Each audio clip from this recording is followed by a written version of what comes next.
ఈ దేశంలో హిందువుగా బ్రతకడం కష్టమవుతుంది అనుకుంటా. హిందువుగా బ్రతుకుదామంటే అవమానించేవాళ్ళు, వెటకరించేవాళ్ళు ఒక ఎత్తు, హిందువులని వేధించేవాళ్ళు మరొక ఎత్తు, హిందువులను వేధిస్తున్న వాళ్ళని సమర్థించేవాళ్ళు మరొక ఎత్తు. బంగ్లాదేశ్ నుండి వచ్చినటువంటి చొరబాటుదారులకి అవకాశం ఇస్తూ భారతీయుల్ని, అది ఎస్పెషల్ హిందువుల్ని వేధిస్తున్నటువంటి మమతా బెనర్జీ సర్కార్ మరొక ఘాతుకం వాళ్ళ సాక్షిగా జాగింది. పశ్చిమ బెంగాల్లో గంగాసాగర్ మేళాకు బయలుదేరిన 3 సాధువుల్ని స్థానికులు చితకబాదడం మీద తీవ్ర దుమారం రేగుతోంది.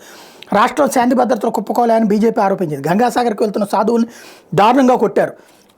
అధికార టీఎంసీ పార్టీ మద్దతుతో కొందరు ఇట్లాంటి దుర్మార్గాలకు పాల్పడుతున్నారు. దీనిపై రాష్ట్ర ముఖ్యమంత్రి మమతా బెనర్జీ మౌనంగా ఉంటే సిగ్గు చేయడం దుయ్యబట్టి రేపు ఈ ఘటనకు మతం రంగు పొలమాలని బీజేపీ భావిస్తోందని తృణమూల్ ప్రత్యారోపణ చేసింది. ఈ నెల 11 ఉత్తరప్రదేశ్ చెందిన 3 సాధువులు పురూలియా జిల్లాలో వాహనం ఆపి 3 అమ్మాయిలను దారి అడిగారు. సాధువులు అడిగేది అర్థం కాక అమ్మాయిలు భయపడుతూ పారిపోయారు. దీన్ని తప్పుగా అర్థం చేసుకున్న స్థానికులు వాళ్ళని కిడ్నాపర్లుగా పొరబడి దాడి చేశారు.